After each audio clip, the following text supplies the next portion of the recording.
તાલુકા કક્ષાની રમતોત્સવ સ્પર્ધા 2025 અંતર્ગત દુધવા પગાર કેન્દ્ર શાળામાં અભ્યાસ કરતા વણોલ કમલેશભાઈ નાયણાભાઈ, જેમણે ચક્રફેંક અને ઊંચી કૂદ સ્પર્ધામાં સમગ્ર તાલુકામાં બીજું સ્થાન પ્રાપ્ત કર્યું છે, અને સરકારી માધ્યમિક શાળામાં અભ્યાસ કરતી ભૂમિબેન પોપટભાઈ ઠાકોર, જેમણે ઊંચી કૂદ સ્પર્ધામાં સમગ્ર તાલુકામાં પ્રથમ નંબર પ્રાપ્ત કર્યો છે.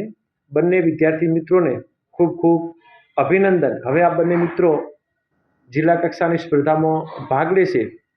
આ બાળકો હજુ પણ આગળ વધે એના પ્રોત્સાહન રૂપે રાજપૂત પીરાજી જીવાજી હાલ રાજસ્થાન તરફથી બંને વિદ્યાર્થી મિત્રોને 2 જોડી સ્પોર્ટ કિટ આપવામાં આવશે, જેની અંદર ટ્રેકસૂટ, નાઇટી, ટી શર્ટ, બૂટ અને મોજા આપવામાં આવશે. જે બદલ રાજપૂત પીરાજીનો શાળા પરિવાર ખૂબ ખૂબ આભાર વ્યક્ત કરે છે. જય હિન્દ.